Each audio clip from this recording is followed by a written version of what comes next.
harap walaupun ini hari Sabtu, semangat dan sukacitanya gak berubah ya. Kita mau sama-sama katakan pujian kita dulu, sama-sama Miss Evi, jalan serta Yesus. Semua nyanyi sambil terang ya. Jalan serta Yesus, jalan sertanya setiap hari. Jalan serta Yesus, serta Yesus selamanya.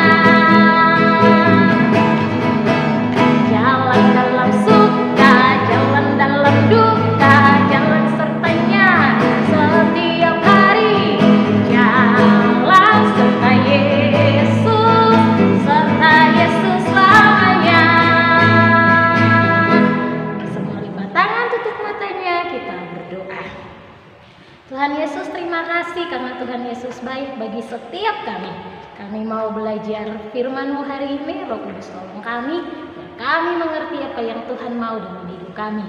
Terima kasih Tuhan, dalam nama Yesus kami berdoa. Haleluya, amin. Nah, anak-anak, hari ini kita mau belajar sama-sama firman Tuhan di dalam kitab Markus pasalnya yang ke-8, ayatnya yang ke-31 sampai 38. Pemberitahuan pertama tentang penderitaan Yesus dan syarat-syarat mengikuti Dia. Kemudian mulailah Yesus mengajarkan kepada mereka bahwa anak manusia harus menanggung banyak penderitaan dan ditolak oleh tua-tua, imam-imam kepala, dan ahli-ahli Taurat, lalu dibunuh dan bangkit sesudah 3 hari. Hal ini dikatakannya dengan terus terang, tetapi Petrus menarik Yesus ke samping dan menegur Dia. Maka berpalinglah Yesus dan sambil memandang murid-muridnya, Ia memarahi Petrus, katanya, "Penyalah iblis, sebab engkau bukan memikirkan apa yang dipikirkan Allah, melainkan apa yang dipikirkan manusia." Lalu Yesus memanggil orang banyak dan murid-muridnya dan berkata kepada mereka, "Setiap orang yang mau mengikuti aku, ia harus menyangkal dirinya, memikul salibnya dan mengikuti aku. Karena siapa yang mau menyelamatkan nyawanya, ia akan kehilangan nyawanya. Dan barang siapa kehilangan nyawanya karena aku dan karena Injil, ia akan menyelamatkannya. Apa gunanya seorang memperoleh seluruh dunia tetapi ia kehilangan nyawanya? Karena apakah yang dapat diberikannya sebagai ganti nyawanya? Sebab barang siapa malu karena aku dan karena perkataanku di tengah-tengah angkatan yang tidak setia dan berdosa ini, anak manusia pun akan malu karena orang itu, apabila ia datang kelak dalam kemuliaan Bapanya diiringi malaikat-malaikat kudus." Nah, anak-anak, hari ini Miss Evi mau kasih satu judul, yaitu syarat mengikuti Yesus. Anak-anak tahu nggak? Nah, kalau kamu masuk sekolah itu ada syarat yang harus dipenuhi oleh mama dan papa. Cara dalam administrasi maupun tentang umurmu harus sesuai. Kalau kamu masuk kelas 1 harus 7 tahun. Lalu apakah kamu bisa mengenal huruf dengan baik atau angka dengan baik? Enggak, itu ada syarat-syarat yang harus dipenuhi oleh kamu sebelum kamu masuk sekolah yang baru. Kalau kamu pindahan ketika di tengah-tengah seperti kelas 3, 4, 5, 2, biasanya syaratnya adalah minta rapotmu, nilai-nilaimu dari sekolah yang kemarin. Atau kalau kamu mau syarat untuk naik kelas, saja kita harus ada syarat, yaitu ketuntasan. Baik nilai, baik sikap, karakter, itu semua harus tuntas, baru kamu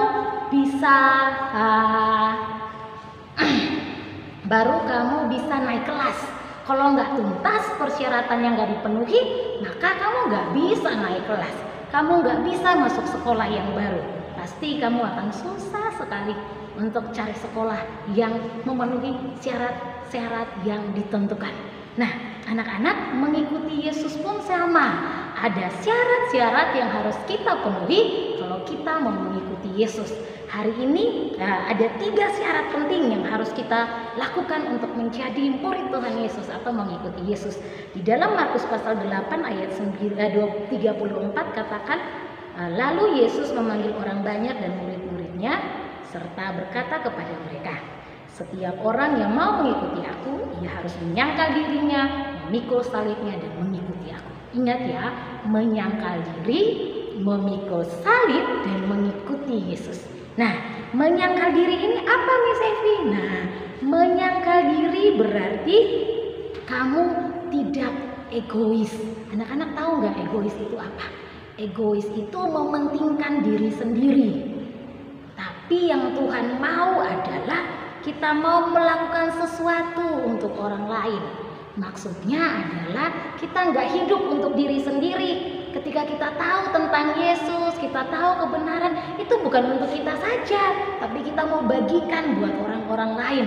Atau dalam kehidupan sehari-hari hidup kita mau jadi berkat.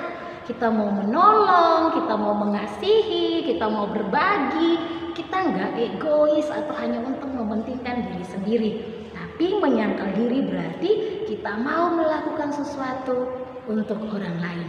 Yang kedua, syaratnya apa? Yaitu memikul salib. Kalau memikul salib itu apa, Miss? Memikul salib bukan berarti kamu sekarang harus pikul salib yang berat. Bukan seperti itu. Tapi ada harga yang harus kita bayar ketika kita menjadi muridnya Kristus atau orang percaya atau pengikut Yesus. Nah, kita harus tetap percaya Yesus apapun yang terjadi. Kadang-kadang di dalam pertemanan kamu akan menemukan teman-temanmu yang mungkin gak seiman dengan kamu. Lalu mereka bilang, aku gak mau berteman sama kamu, kan kamu gak seiman denganku.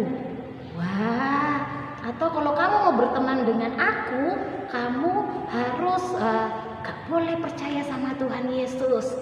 Atau lah contoh sederhana, ketika kamu dan mama atau papa keluar bermain jalan-jalan, lalu kamu harus makan, ditraktir sama mama, ayo nak makan bakso.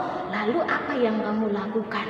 Kalau kamu itu orang percaya, anak Tuhan Yesus, di saat seperti itu pasti kamu akan bilang, "Ma, kita berdoa dulu." Kamu gak malu-malu mengakui Tuhan Yesus di depan siapapun. Bahkan hal-hal sederhana seperti doa makan ketika kamu makan bakso di luar sana, atau bilang kamu orang Kristen ketika teman-temanmu adalah lingkungan orang-orang yang gak percaya sama Tuhan Yesus, atau ketika kamu menjaga perkataanmu dari perkataan-perkataan yang negatif. Kan biasanya teman-temanmu itu punya perkataan yang mengabsen kebun binatang, ya, kecoa kamu, tikus kamu, gajah kamu, gorila kamu, gitu ya kan.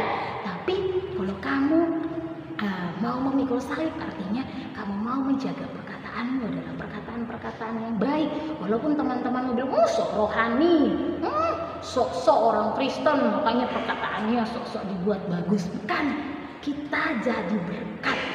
Amin, anak-anak. Dan yang ketiga, syarat mengikuti Yesus yaitu mengikut aku. Aku di sini adalah Tuhan Yesus. Nah, apa maksudnya di sini adalah menuruti semua kehendak Tuhan. Semua kehendak Tuhan itu yang mana, Miss? Semua kehendak Tuhan itu ada di dalam Alkitab.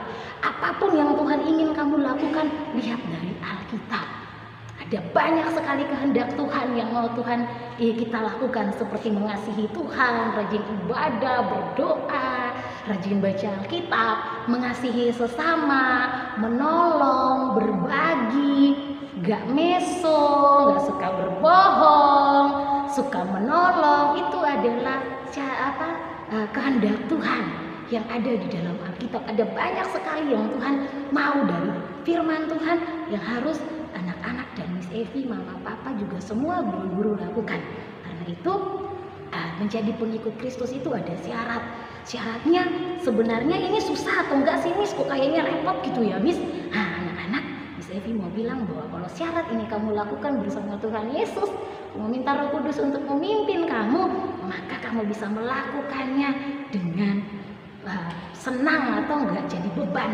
Wah, hal-hal seperti itu dapat kamu lakukan dengan baik. Dan ketika orang-orang melihat kamu sudah jadi garam dunia, jadi berkat, jadi teladan, membawa pengaruh yang baik di sekelilingmu. Oke anak-anak, demikian cerita firman Tuhan Miss Evi hari ini. Nah, kita mau berdoa bersama-sama. Tuhan Yesus, kami bersyukur buat hari ini. Kami belajar bahwa ketika kami mengikuti Tuhan Yesus ada syarat yang kami lakukan, yaitu menyangkal diri, memikul salib, dan mengikuti Yesus.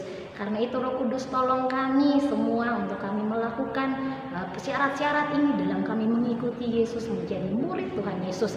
Kami menjadi pengaruh yang baik buat orang-orang di sekitar kami, dan biar namamu dipermuliakan dalam hidup kami. Kami akan memulai aktivitas hari ini. Roh Kudus yang tolong dan pimpin setiap kami. Terima kasih Bapa, kami bersyukur menyerahkan seluruh kegiatan kami ke dalam tangan Tuhan. Hanya di dalam nama Tuhan Yesus kami berdoa. Haleluya. Amin. Shalom anak-anak.